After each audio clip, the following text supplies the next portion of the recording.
Hey now, welcome to the 6th episode of the Help Find the Others podcast. If you've been with us from the start, well then welcome back. And if this is the first time listening to this podcast, well then welcome. As I always do, I'd like to start with a quote. This comes from Dr. John C. Lilly, from his book, The Center of the Cyclone, Looking into Inner Space. I am much more than I conceive or judge me to be. Any negative or positive opinions I have of myself are false fronts, headlines, limited and unnecessary programs written on a thin paper blowing about and floating around in the vastness of our inner space. So I chose a quote from Dr. Lilly, well, because I like his writings a lot, but also he kind of introduced me to the substance that is kind of the focus of what this episode will be, and that is ketamine. My experience with the drug was just as a party drug, and I didn't really think that it would have much benefit to me other than partying, until I started reading the works of John Lilly and the things that he did with ketamine. And then more recently, finding out about the therapeutic potential and the ongoing ketamine therapy that is happening in this country. And so our guest today, his name is Matthew, and he has just finished going through ketamine therapy and wanted to come on and talk about it. So are you there, Matthew? Yeah, I'm here. Good. I was glad that you reached out to us. As usual, my co-host Stahn is there. How you doing, man? I'm good, man. So, I'm sure Stahn and I have a lot of questions for you, but I just wanted to start out with just give your story, how you would sum up what led you to ketamine therapy, and then, just kind of how it went, just kind of sum that up real quick. Yeah.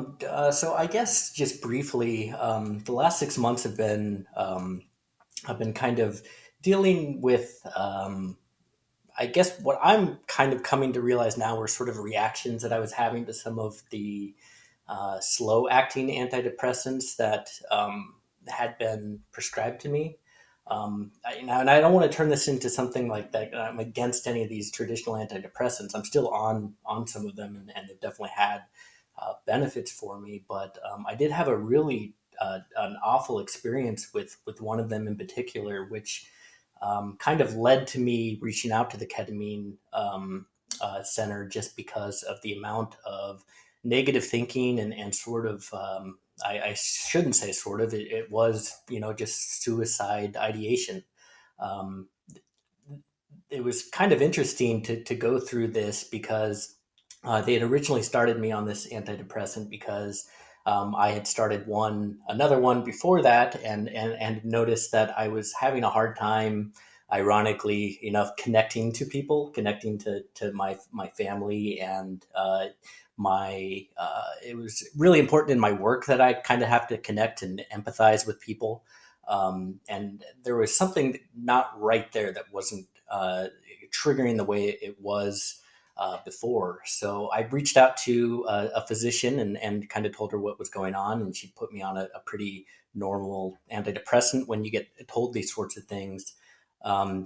And almost instantly, I did notice an increase in wanting to socialize and connect with people. So I looked at that as very much as a positive. But there was sort of a back thread there that was running that I was trying to ignore.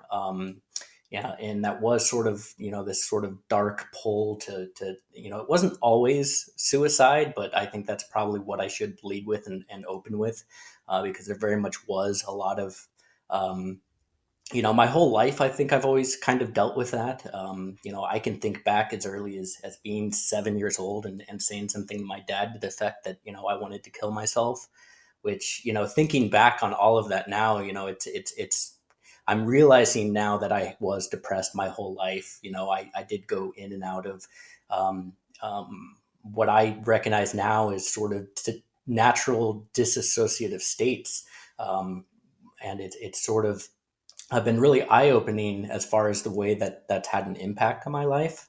And that is something that the ketamine was able actually to help me sort of recognize. So the reason that I reached out to them was, I did have a really, really strong pull, to sort of think about those sort of negative things, thinking about, um, I have a 2-year-old at home, and I'm sure any father can relate to sort of being against that red line of just you know impatience with their current behaviors and things like that.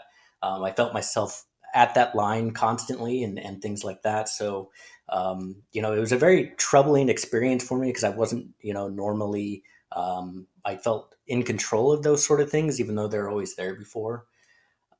So that's where I kind of had to kind of lay things out that something's not right in me here.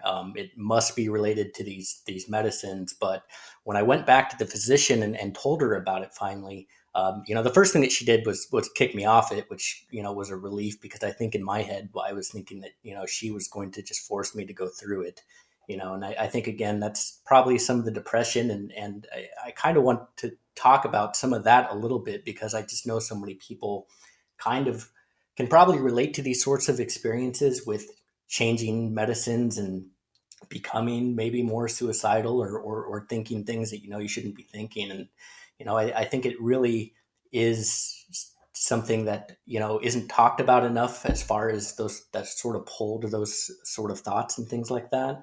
But thankfully, I feel like I'm in a place that I can talk about these, because the ketamine was able to sort of separate that, those different parts of me, where I don't feel like anymore it was that I was dysfunctional and I was suicidal. It's more of there was a part of me that was dysfunctional and a part of me that was suicidal.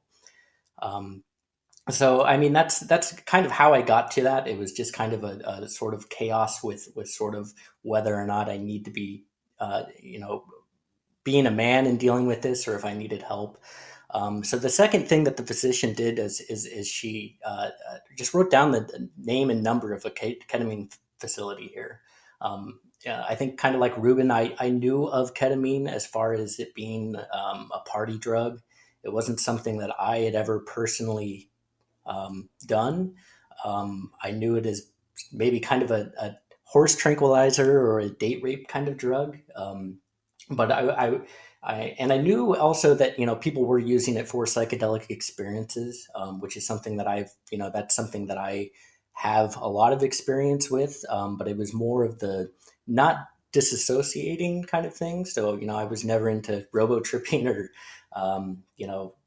ketamine, any of these sorts of things like that. It was more a lot of research chemicals, and when I was in college.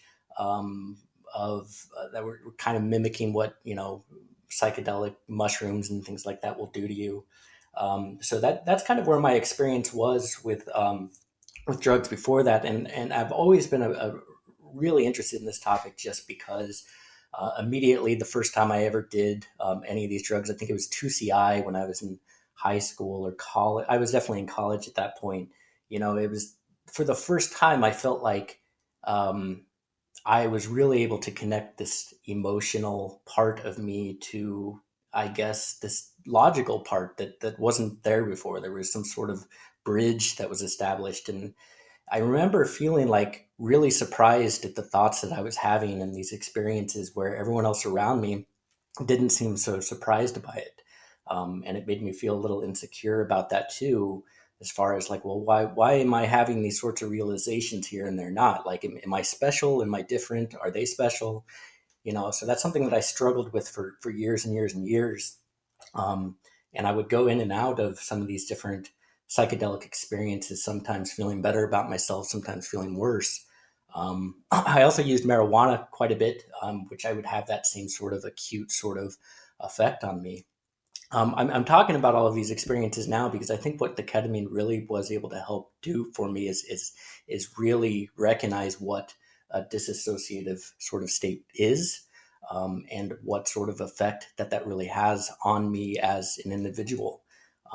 I've realized now I've been diagnosed with a form of disassociation called there's actually two different forms of it. If you guys have ever heard of this, there's derealization and depersonalization. Is that something you guys have ever heard of? Hmm. So that's something that I am just now realizing, and it's something that the ketamine center didn't really help me. They didn't diagnose me or anything on that, but they did help me talk to me about some of this. So one of the first things that I noticed on one of the ketamine infusions that I was on is there was a period there where I sort of looked down at myself. My wife was in the room, and so was an RN who helps you through the experience. And I looked down, and I didn't really recognize my arm.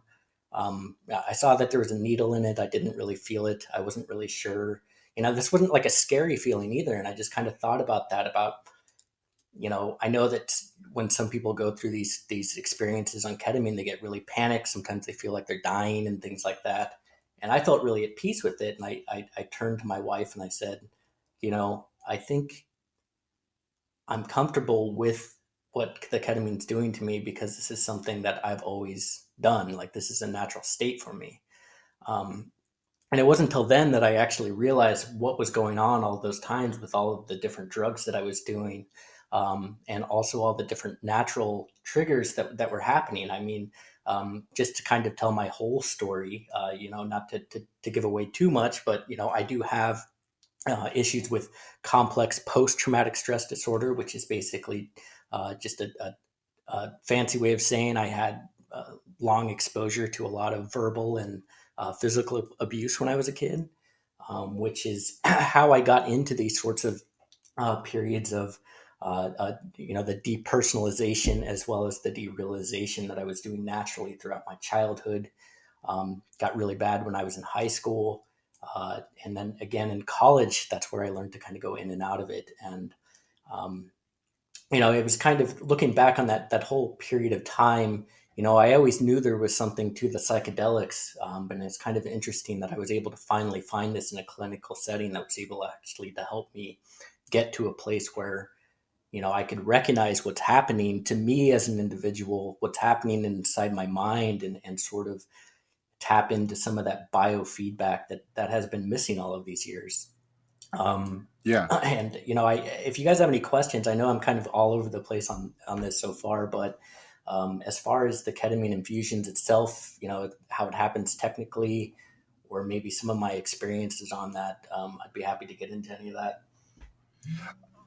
Yeah. I mean, so yeah, I guess we could just start from the ground up. Like, so when you go to a ketamine therapy place, is that because I know that it's it's legal and everything, but is it not covered by your insurance? Like, is that all on you, or is it a just like any other medical treatment? It's right. So it's not approved by the FDA, of course. It's also considered an off-label treatment. Um, the ketamine facility I went to said just make a claim and just keep trying.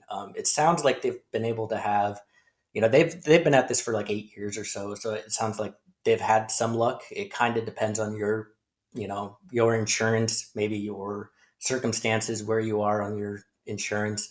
In my case, I submitted a claim. I'm still waiting to hear back, but for right now, I'm just paying it all out of pocket. Gotcha. And you said it was a 6 month treatment. Um, so it kind of depends on the individual. Um, right now, I am in what's looking like a 6 month window that I'm still in right now. What I just finished is the way that they do this for depression, which I guess with ketamine, there's also people who go in for pain management. which the therapy looks a little differently. But for the depression and suicidal thoughts and things like that, they do what's known as there's a technical term for it. It's a stabilization period. So what that looked like for me was there was a week that I went in on a Monday, and I had a very low dose. I can't remember what the dosing was, but I know it was so low that I had to kind of even laugh of it, just knowing doses related to other research chemicals and stuff like that. So I was even surprised it had any effect on me. I mean, that's how low that they're going when they first start. Um, but it did have an effect on me that first time. I mean, I walked out of that place no longer wanting to kill myself. And it was the craziest experience that I could say that I've had as far as going in and out of a drug. So they definitely know what they're doing as far as this dosing is concerned. Um, what they did for me on the second day, they had me just take it off and just kind of, they wanted me to just kind of take it easy and just kind of journal or whatever works for me. I went in following Wednesday, then Thursday, and then Friday. So that first week, it was basically nothing but, ketamine infusions and resting. Um, while they did the infusions, they also increased the dose every time. So the second day, I think it was probably 50%. The second day, I think it was 100%. So they're ramping it up pretty high the first week to kind of get the medicine in you and let the medicine have sort of the effect that it has, not only with the sort of experiences you have while you're in the facility, but the way that they look at this is that the ketamine actually has a healing effect on you afterwards, in the way that it actually uh, repairs some of these neurons and things like that. So that their whole practice here, as far as I understand, is they want to get as much ketamine in you as quickly as possible without triggering, other unwanted effects, either physiologically or psychedelically, or what you want to call it. Um, After that, as far as the treatment's concerned, they have you come back about once a week for what they call boosters, um, which I've been doing infrequently because it's been a little difficult for me to afford. I'm also not working right now. I'm on disability for work ever since that experience with the increased suicidality. One thing I guess I would note is in this whole experience with me is, like I said, the first experience that I had did remove what I looked at as depression and sort of suicidal thoughts and things like that. The effect that this sort of had on me after that was I did experience an increase in anxiety. So they initially, when they were looking at just the depression, they were looking at my scores over that first 2 weeks, and they were really happy with my progress there, and they were leaving it up to me over whether or not I needed to come back for the boosters. But when I tried returning back to work, the anxiety was just getting to the point that I could barely function again, having a hard time, dealing with, you know, I'm not sure if either one of you guys, or I'm sure some of the people listening know a bit about having to like decode people's microaggressions and things like that when you're feeling really anxious or depersonalized. So I was having trouble with that. So I went back to leave and reached back to the ketamine center, and they have me basically doing boosters every 2 weeks now. Um, and it's interesting because every time I go in, my mood, it gets better. I'm using this app that kind of checks in, sees how I'm doing every 2 weeks, and you can actually see, when I go in, it jumps up and then it slowly comes back down to normal. So the idea is to just kind of keep working on that, kind of like chipping away at it until it just kind of goes back to, what they would consider a normal amount of anxiety or depression. So that's what the treatment looks like now. And right now that the window is probably about 6 months that I'll be doing those boosters, but we'll see. Yeah. So during the actual treatment, is you said there's just an RN in there? Like, are they just letting you just have the experience, or is it any sort of psychotherapy along with it, or anything, or is it kind of just letting the medicine be medicine? That it's just letting the medicine be medicine. They definitely encourage you to do anything that you feel is healing. So there is. either in my experiences there was either an RN or a there was actually a nurse practitioner who was very helpful in overseeing my case. Sometimes there would be an RN setting me up, and I was having issues with nausea, so they make sure that I have the correct medicines ready for that, and so that they can deal with any sort of anxiety or nausea, or some people I understand kind of have really intense reactions, like they think they're choking and things like that. So there is an RN. In fact, one time it was an EMT. So he didn't seem to have any idea what was going on medically, or sorry, I would say like mentally. But he was just really there for me to sort of just make sure that my heart rate was. I guess that's another thing to talk about is they do hook you up to all these different you know machines, EKGs and things like that. They're checking your pulse as well as your blood pressure and things like that. From what I understand, they actually have there's certain indicators that they're looking for um, on these machines to make sure that they actually have the dosing right. It's one thing that they've learned that if it's going to have a therapeutic effect, that there's a certain reaction that most people have to their breathing and their heart rate that indicates to them that they've hit that therapeutic dosing. So that's the RN's in there for that. Um, Now, as far as the experience itself, like there's a TV in there that they'll let you put on whatever you want. Um, Looks like from the looks of it, most people just put on things like Planet Earth and stuff like that.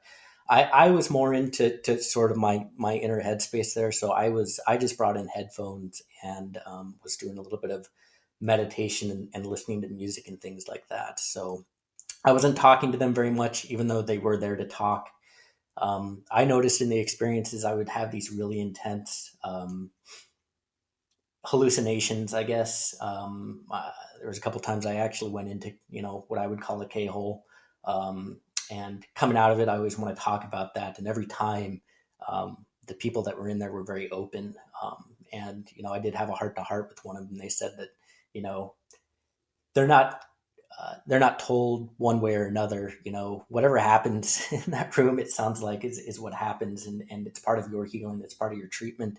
It's what works for you. And if that means talking to someone else about their experiences with their spouse, then they're open to that sort of thing. So it's been really cool. I have to say that my experience, at least with this ketamine clinic, has been the exact opposite of any clinical experience I've had.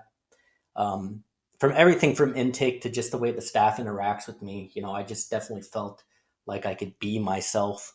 I It was the first time that I ever told anyone I'm in therapy and have been in a long time, and I've never been able to open up to them that I was thinking about killing myself.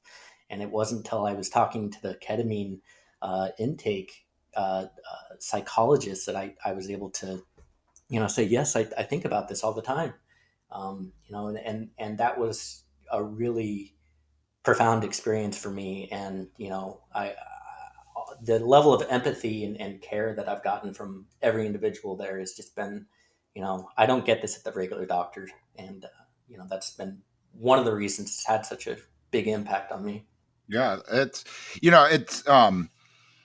like you said about, I'm glad they monitor your health and stuff, because that's my experience with ketamine. Like, I've gotten to, yeah, if you want to say K-hole or whatever state, and it is, coming out of it is actually really, really uncomfortable to like, to where you're like, uh, you know it feels like that was a very unhealthy thing to do. What I've read about ketamine is actually that it's, pretty hard to get like a toxic level of it. I think it's just the nature of having a dissociative experience that strong. You blow through to use the term ego death. I mean, you blow through all of that, and I even, like you said about the nausea, I even had an experience once where, like, I threw up in the back seat of my friend's car. We were just like doing lines of it in his car at Bonnaroo, and we were, just kept upping it, and it has this like compounding effect where maybe that's a little different and a little easier to handle when it's an infusion. But when you're like snorting lines of it, it's like 2 lines, and then you're like, okay, we'll do a third. And then it was just like every time you did it, it was more and more of a deeper, experience. And then the coming out of it was more, each time was more uncomfortable, to the point where coming out of it the third time, or the third line that I did, I just like threw up, and like I didn't even like see it coming. It was just like, my friends were like starting to talk again, and then I just like threw up in the back seat, and I mean, it was just and I think I don't think I did it again after that. I think it was like, wow, that stuff, it's like once you get to like the point you feel like you're trying to get to, coming back out of it was very uncomfortable. So I remember that, and I really was like, okay, that's just a drug I don't need to do. And then, like I said, once I started reading about Dr. Lilly, and he used it in the flotation tanks that he created, and it was part of, the flotation tanks are meant to isolate outside influence, or influences on your meditation or whatever you're trying to do in the tank, and that the ketamine, because of its dissociative nature, can also disconnect your brain from the equation as well. And that's what he was using it as, to really be able to explore your consciousness without any input from anything.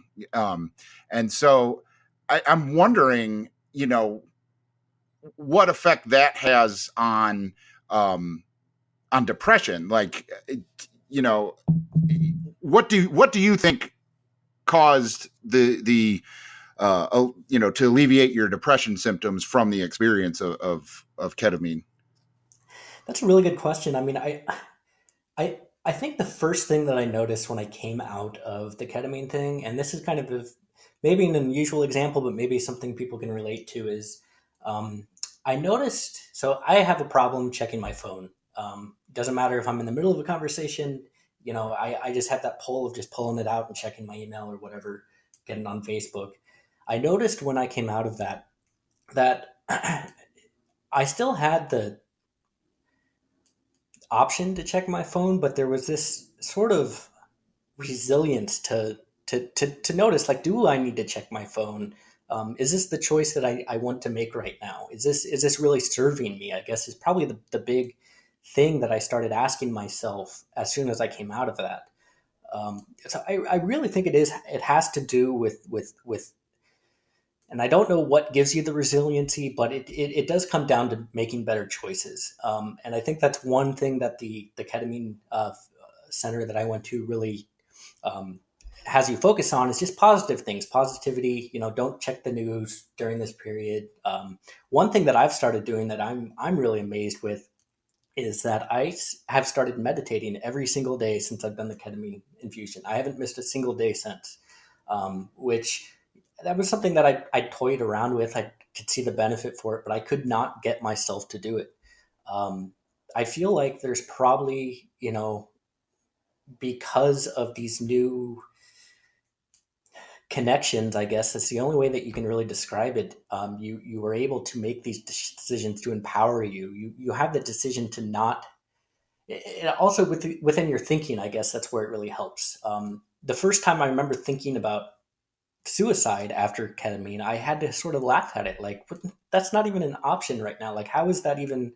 How am I going to do that based off of the experience that I just had? Thinking back, I've been in CBT, cognitive behavioral therapy, which has taught me to sort of pause in some of the feelings that I'm having, walking back and kind of think about the trigger. What is it that's making me feel ashamed right now? What is it that's making me want to kill myself? That sort of thinking. It was really difficult for me to do that before the ketamine. It's really, really easy for me to do that after the ketamine. So those sorts of things, and for whatever reason, I can interact with people better than I used to be able to. I smile more, so there's just all these little things that I don't know if they are a symptom of the depression or a cause of the depression, but it's gone, and that's what I'm happy about. I can feel it coming back, which is one of the reasons it's been a while since I've been in one of these infusions. I've had a lot of anxiety about returning to work. We've had issues with income.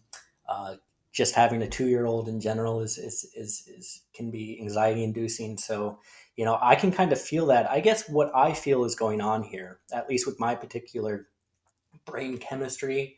I don't think that I just have like this chemical imbalance. I think that I'm just overexposed to anxiety for one reason or another. And I think that that sort of anxious state causes your brain to become depressed. I think that your brain eventually just sort of shuts down from worry and from thinking.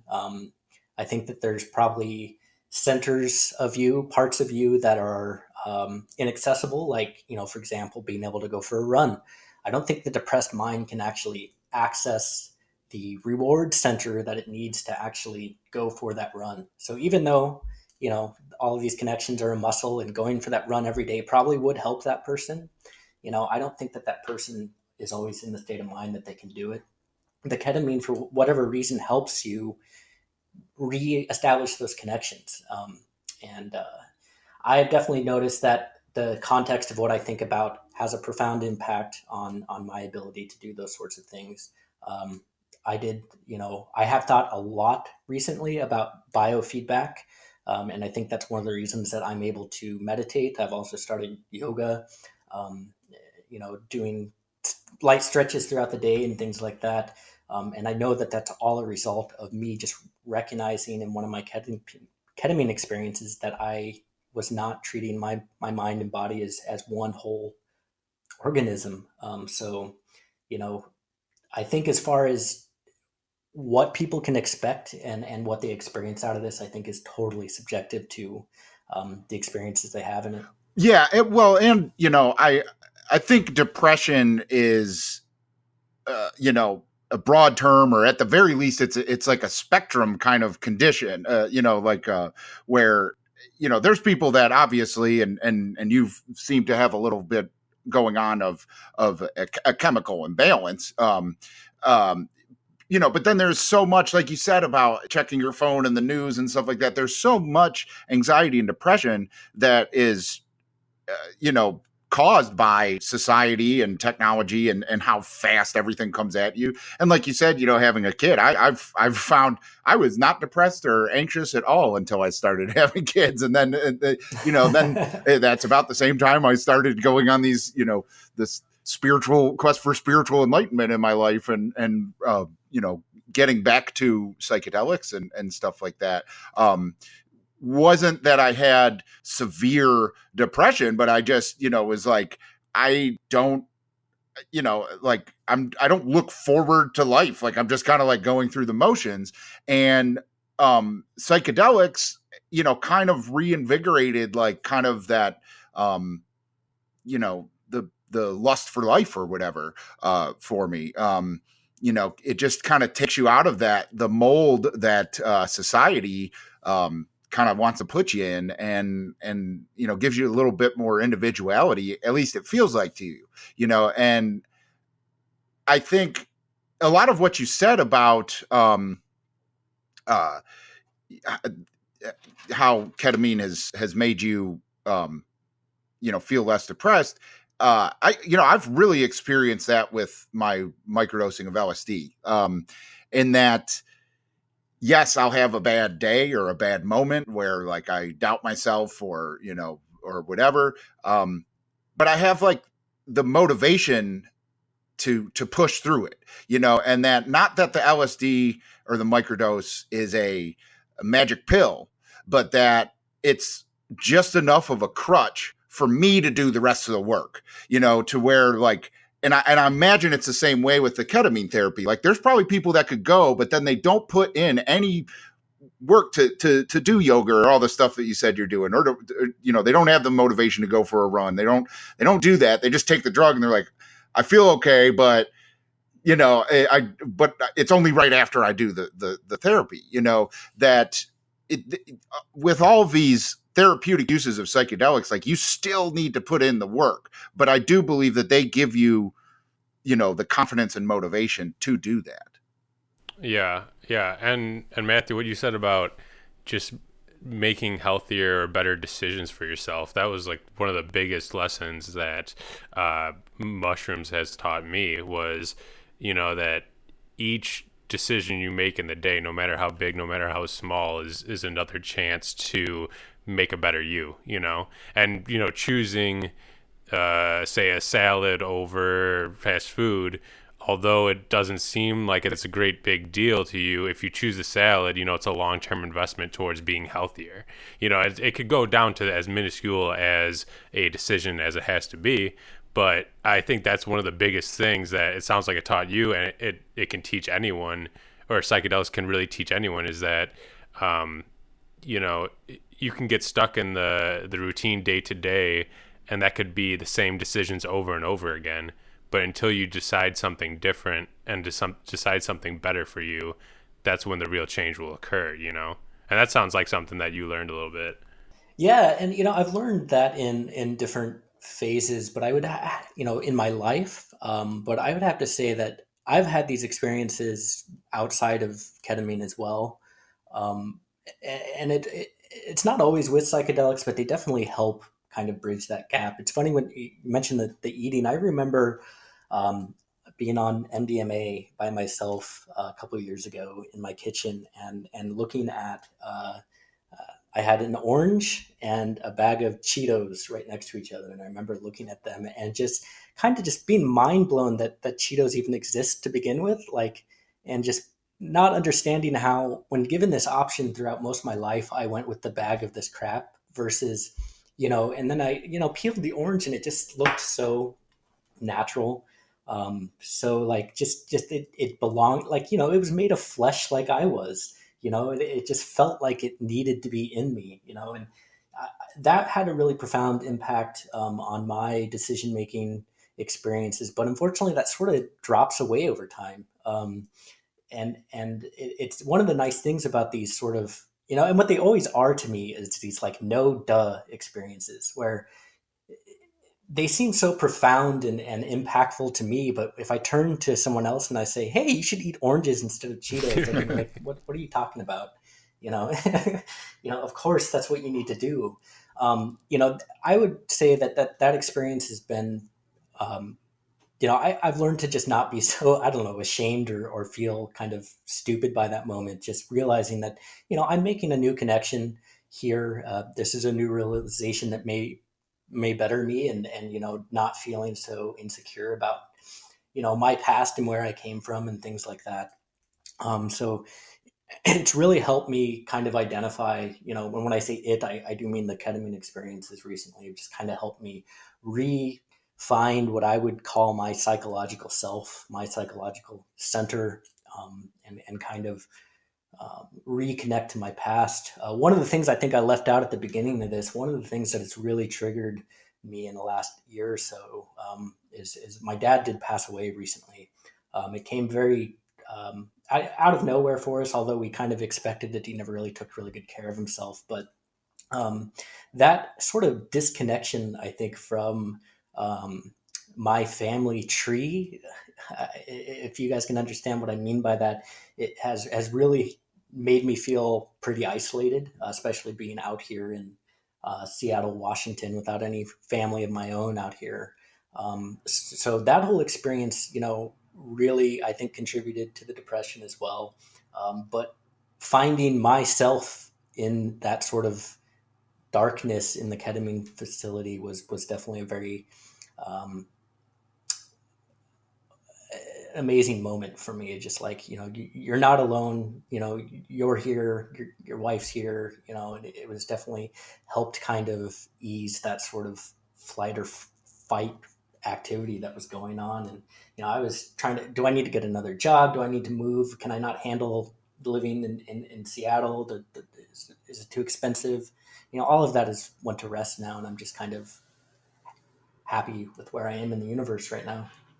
Yeah, I mean, you know, uh, I've also found, because I just finished up a year of cognitive uh, behavioral therapy as well, cognitive. Sorry, I can never say that. and it's a tongue twister. But and I found that opening up and instead of I spent years of just being like the stoic guy, like I'll fix everything, like I'm everything to everyone, trying to be there for everyone, and but like ignoring like kind of the depression and anxiety inside, or just like self-medicating it away with weed and alcohol or whatever. And I found just opening up and talking kind of helped me accept and move past a lot of my depression and anxiety.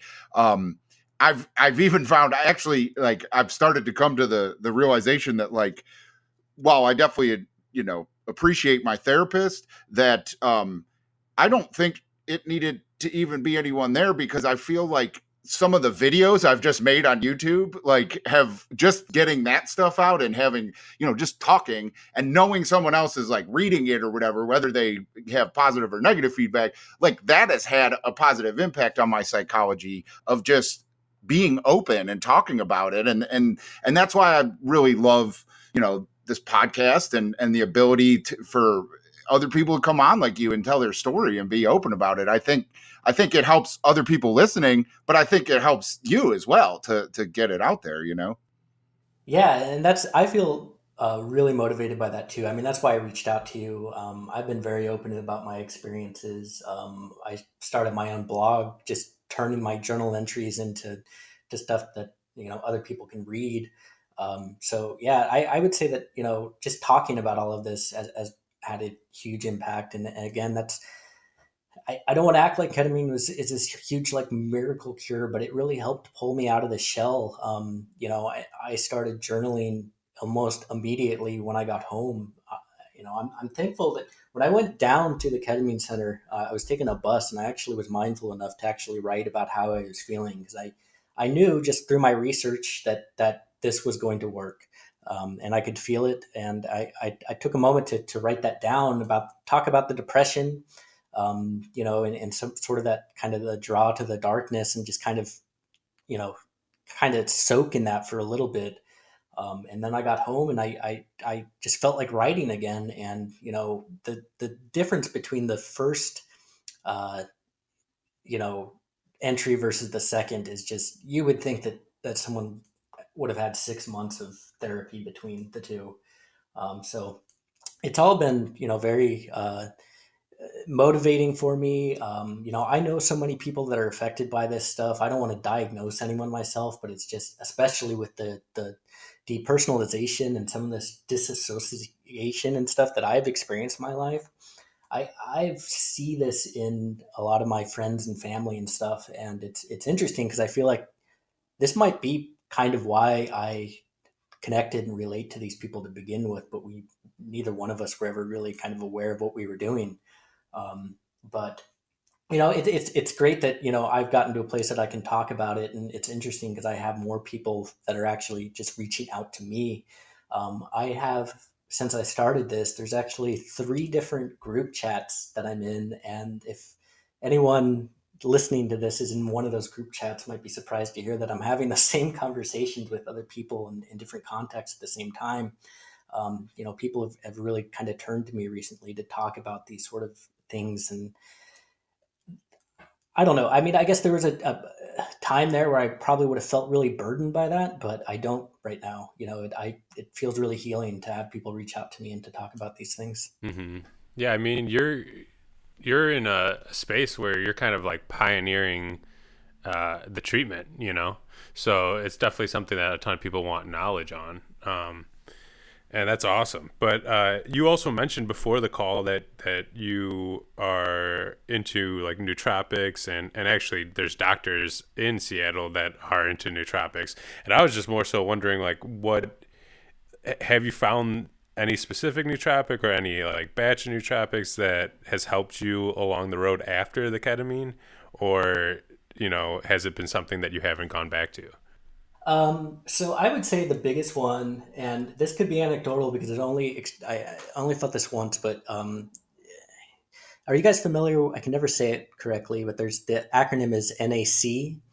Have you guys heard of that? It's some amino acid that they give for, um, let's say you overdosed on Tylenol or something like that. The ER would give this to you just because it helps with some of that conversion of proteins, yada yada.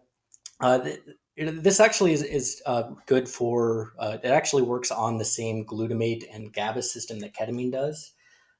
So I was taking that for about a week before my last infusion, and I have to say that I had, even though the dose didn't change as far as the ketamine itself was concerned, I had probably the most profound experience in that I think that I probably had the ability to convert more of the glutamate to GABA, which I think in turn had a longer impact on the kind of recovery period after the treatment.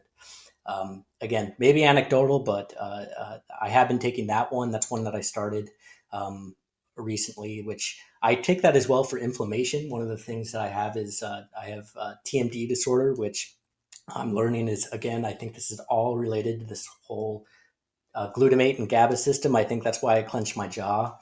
So I've been taking that NAC for that, which has helped. Let's see. I wouldn't necessarily call these nootropics, but I definitely have learned a lot about vitamin Bs and stuff like that, and how we burn a lot of that when we're anxious and things like that. So I've had a really, I feel like, good impact on me since starting the vitamin B.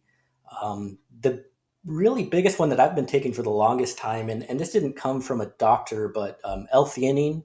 I took that, and when I told the doctor that I was seeing about this, she lit up and she said, yes, yes, yes, that's exactly how you should be taking this, and things like that. So that one has been amazing for my social anxiety alone, but also just helping me kind of, I don't know if it really, maybe it's just the act of taking medications the same day every day, but I feel like my circadian rhythm is a little better now ever since I take an L-theanine once in the morning, once before bed. So that's been really helpful.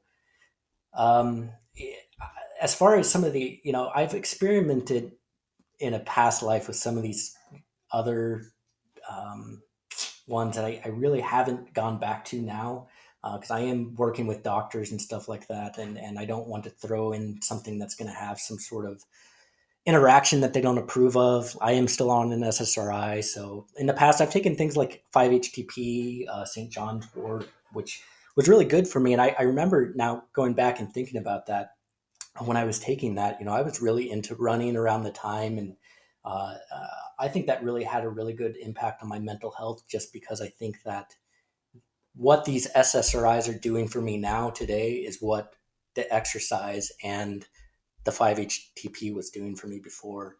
Um, so I'm kind of curious about that, because now when I go for runs, I get this really like nauseous feeling that reminds me of when I started the SSRIs and stuff. So I'm very interested to know if maybe I can get off that and kind of, supplement that naturally. But like I said, I also don't want to open any doors that I shouldn't be. So Yeah, I've definitely realized that with exercise though, that and you touched on it earlier, where it sucks because the psychological well-being benefits of exercising, whether it's running or lifting weights or whatever, it, you know it's hard to motivate yourself to get to do that. But then once you are, then you're like, oh, I feel so much better.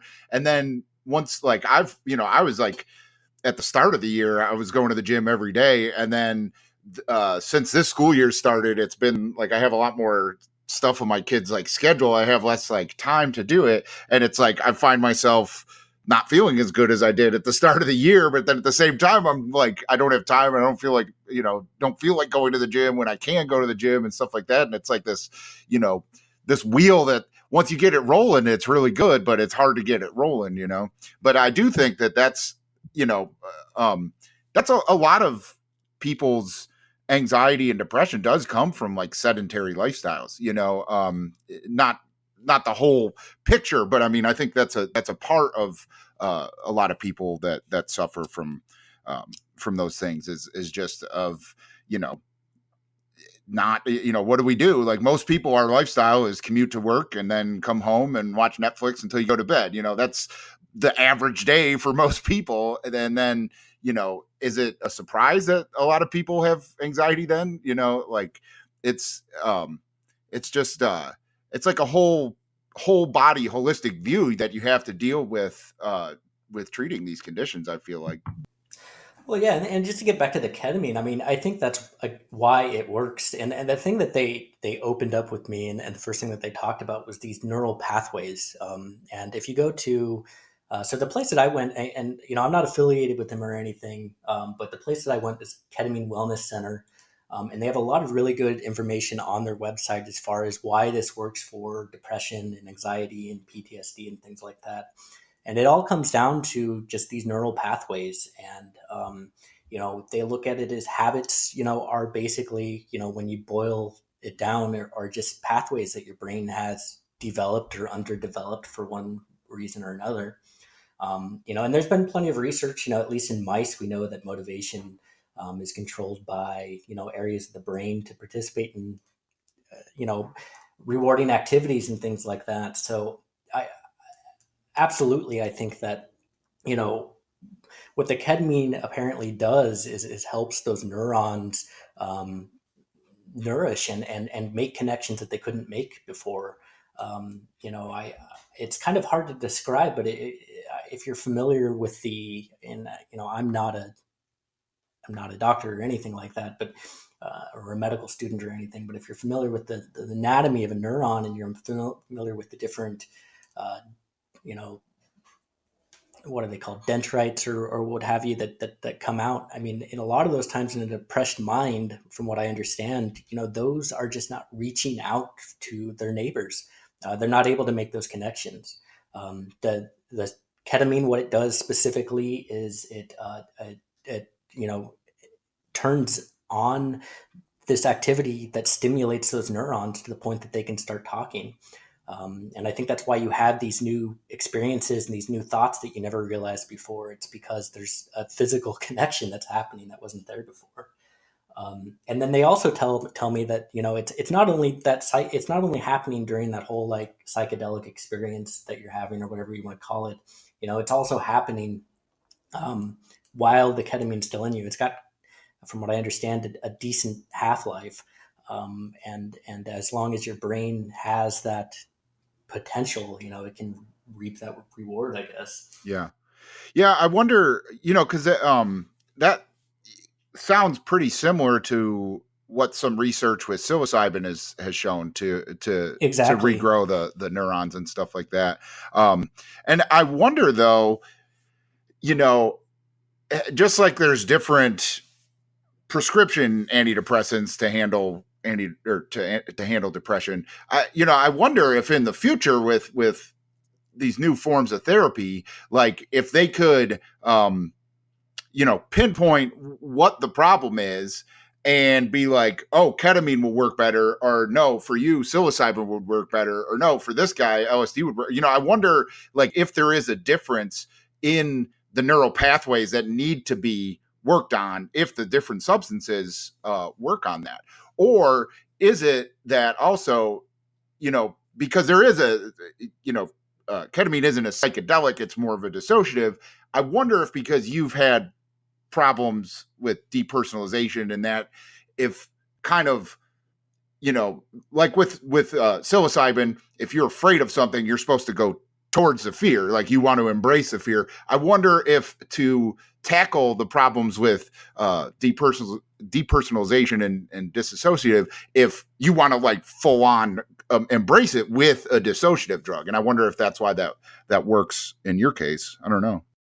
That's kind of what I'm thinking as well, because I've done psilocybin plenty in my life, and you know, I've thought about that. Is it the experience that I'm getting from this ketamine clinic just different from me doing drugs by myself? And you know, I since then, I mean, I had a mescaline experience a couple of weeks ago by myself, um, and I did that just because I wanted to know how it might differ. And I have to say that there is something totally different about what's happening to you in that sort of realm. And I think that you might be exactly right that the fact that it's sort of related to what I'm actually, you know, the culprit of my anxiety is the depersonalization. I think, I've looked at it as being that it's the shadow of the monster that I've been chasing that's actually, that's been causing these problems for me. And I think you're exactly right. And I'm just excited that, I can maybe talk about my experiences and give other people insight into this, because I think especially ketamine is very useful, and are, I guess, not necessarily useful, but it as far as you were talking earlier about coming out of the sort of, I keep calling it a psychedelic experience, but the experience of ketamine, it's very attractive, I'm trying to say, because of how quickly it wears off. Where if I think someone was doing MDMA in a clinical setting or psilocybin or what have you, I think, since that's an 8-hour experience, I think that might be mentally exhausting for especially people who have never had these experiences. I think ketamine would be a great way to introduce people to it. And it would be, it is kind of a, trial by fire. I think that because it is a anesthetic, that you don't have any choice but to let the sort of disassociation take over. Whereas, like you said, with psilocybin, you can kind of run away from it, so interesting to see how this develops for sure. And I'm just really excited that, not only is this here, that I think the next couple of years, MDMA and mushrooms are going to be on the table for us in clinical settings. Yeah. So we will have that choice. Well, and, like, I know for me personally, I didn't used to have any sort of anxiety when I would trip, when I would do acid or mushrooms, until I had a couple bad experiences.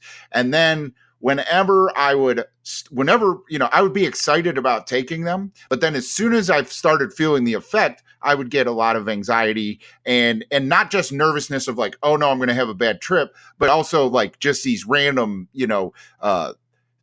almost self-deprecating thoughts, on a come up of a trip, which is kind of weird and whatever. And then I discovered using nitrous oxide to kind of blast through that. And then I would have an okay experience. And I wonder too, because that's classified as a dissociative. And that's definitely, I take like really big hits of it and try to hold it in as long as I can and everything like that. And I get a really intense nitrous oxide experience during the come up of a mushroom trip.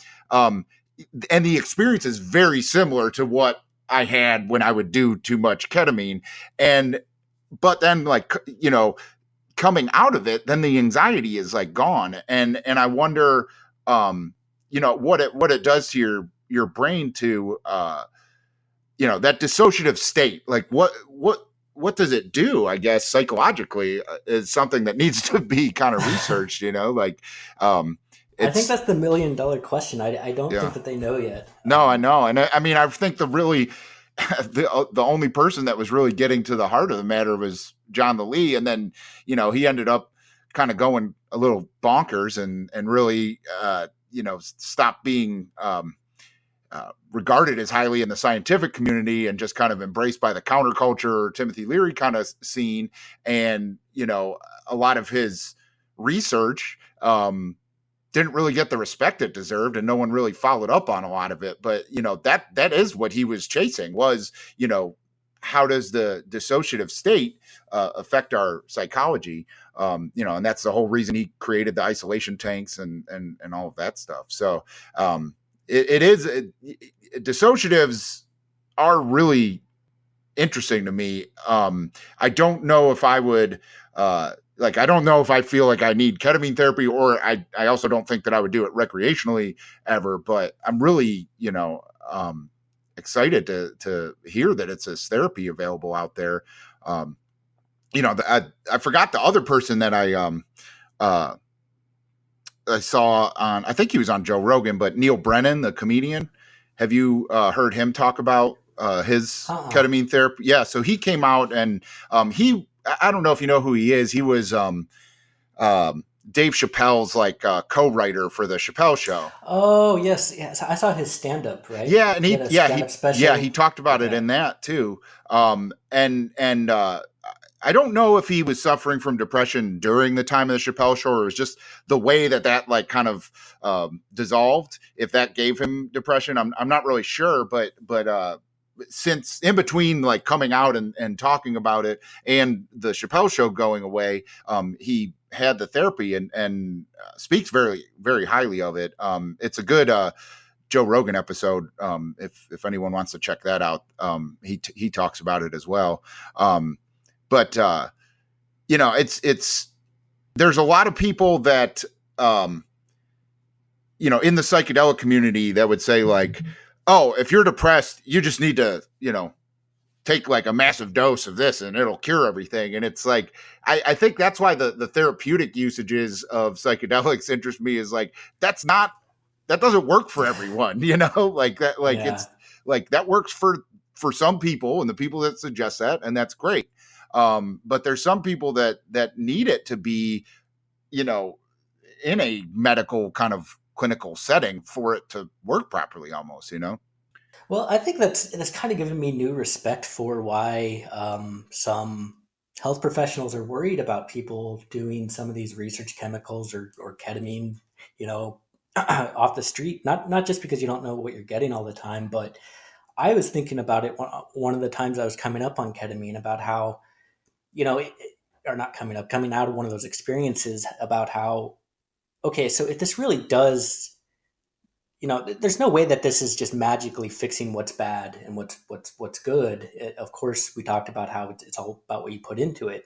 So what happens when someone doesn't put the work in? What happens when someone does a line of ketamine and then they think about how awful their life has been this whole time, and they don't have those sort of therapeutic experiences, or they continue habits of in my case, doing a line and then depersonalizing with THC and being stuck in that state and reinforcing that habit, I should say.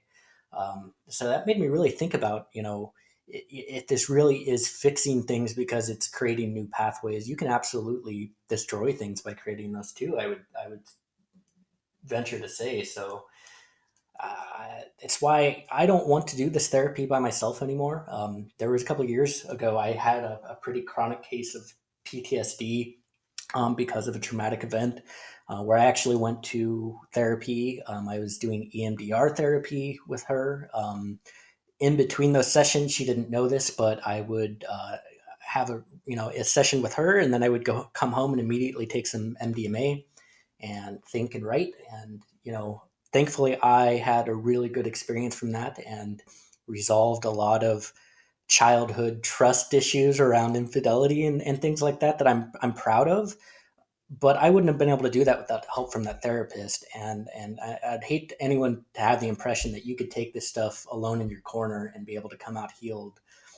So it's amazing that we have this as an opportunity now, and I really would encourage anyone who can relate to what I'm saying here, especially with the suicidal thoughts, whether or not you can admit it or not to anyone.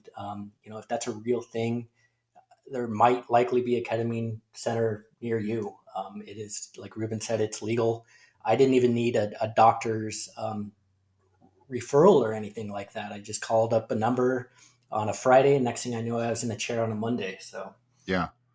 To go back what you said there about that, doing it on your own, like it needs to work with the therapy. That's what I've realized too, where I've talked about, like, because I'm currently microdosing LSD, and previously for like maybe like 2 years before that, I would off and on microdose psilocybin.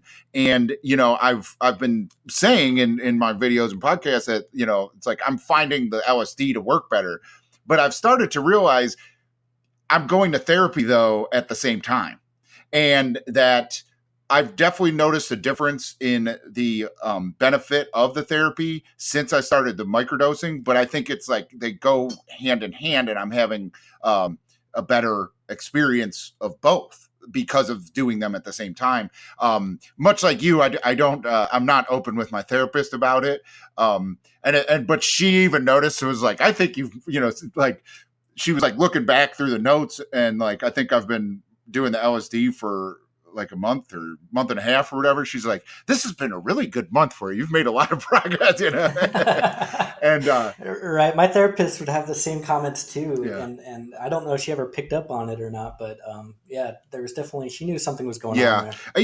And I don't know. I've talked about it with my wife, if I should, be open with my therapist and stuff. And I just, it's like this barrier of trust that like I'm maybe should like, if I could tell her that and then say like, this is what's going on, like, and I feel that it's helped me along with the therapy, maybe I would have even more trust, or there'd be more trust between the two of us.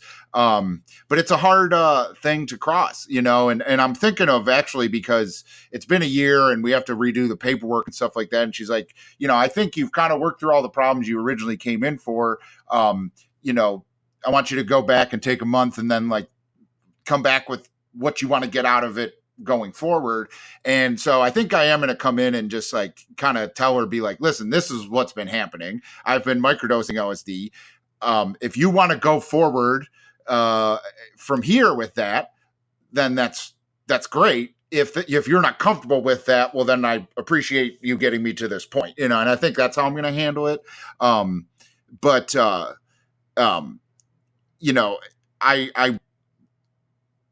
I do want to find, if it's not my current therapist, I do want to find a therapist that's totally cool with that and like really is interested in helping someone that's also, self-medicating basically with microdosing, Well, I think those are out there too, Oh yeah, for sure. Yeah, I was just going to say, I actually just found someone through maps.org.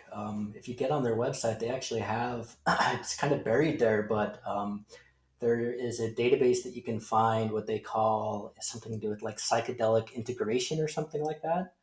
And I actually just had a free consult with someone about this, because I do have a therapist and I talk to him about these experiences, but he's, I don't want to say that he's against it, but he's very cautious about it.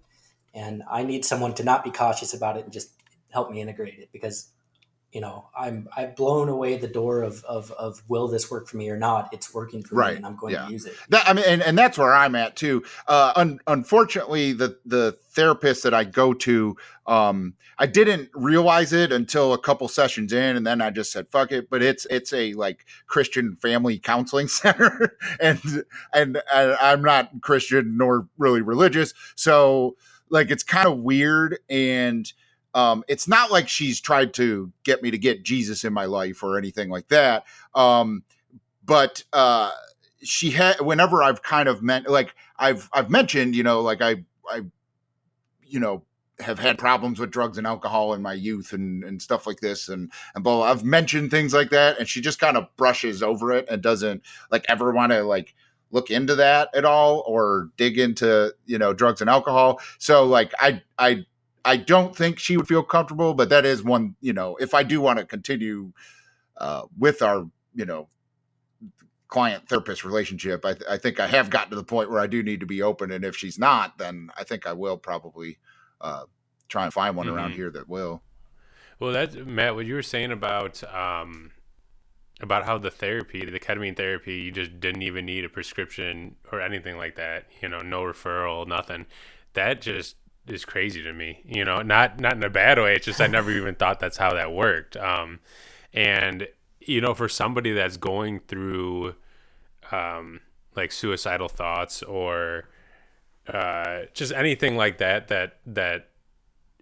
there's a fear almost if you bring it up to your therapist, like you're worried that, they're going to lock you up or, whatever the social stigma is behind, admitting that to somebody. And it's beautiful that this place exists, that you can just walk right in and, have them handle your case. Did you have any problems with that where, you didn't want to open up because of something that you thought was going to happen?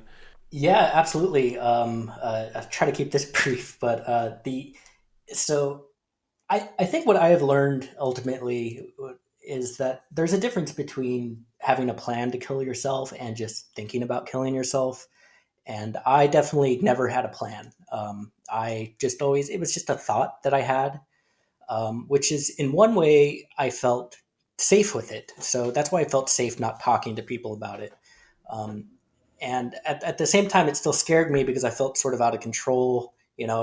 Maybe I'm not so in control of my impulses all the time. What happens if I have this thought?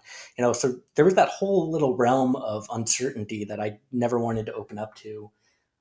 I finally, my therapist is amazing. I was able to open up to him about all of this stuff, and he really helped me see that as, it being more of a coping skill than maybe something so tragic that we need to lock you up for. So that helped give me the space to open up with the ketamine place with, um, that I was having those thoughts, reoccurringly. But to answer your question, in my depressed mind, I was very preparing for the worst, even after I had seen uh, the physician who just written down the name of the ketamine place. Well, I looked on their website, that the one that she gave me, and they did ask for a physician referral, and I was all, this is going to be so expensive, blah blah blah. I ended up googling this other place somehow, and I was actually setting up an appointment with my regular doctor to see if I could get this referral that I thought I needed. But then I just happened in an email to say to the ketamine place that, hey, I'm working on getting a referral. And they're like, oh, you don't even need a referral. So I had created this problem in my head, because I thought it was this like inaccessible form of therapy that maybe you needed to be like chronically suicidal to access. But I gave them a call. I talked to their intake, and I think I had two different phone calls, one with a nurse practitioner and another with I want to say it was a psychologist, who just kind of talked about, everything as far as the depression, anxiety, PTSD, my childhood, all of that stuff. So they definitely vetted me. It's not like, they're just going to let anyone do this. I know that they do look at it, they're looking for treatment resistant depression. So, in my case, trying several different forms of therapy and antidepressants qualified me. But from there, I couldn't believe that, like you said, that I was able to get in that chair as quickly as possible. Well, I mean, let's not forget with how stupid drug laws are in this country that ketamine is a Schedule 3 drug. Sure. So I mean, it's in the same classification as anabolic steroids and testosterone. So I mean, which is funny because I think to go to like a testosterone clinic, you definitely need a physician's Yeah. prescription. But I mean that there's part of me that wonders that, like, is ketamine just as effective as it would be if there was psilocybin therapy, or are they doing the therapy, or is it just as effective and they're doing the therapy with it because this is already scheduled the way these substances should be scheduled?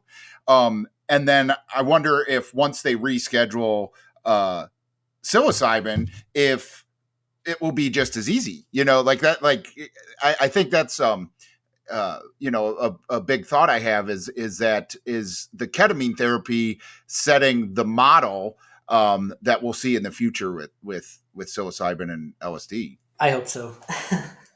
Well, yeah, and the same thing with MDMA currently too. Yeah, because I also see, with the heavy spiritual and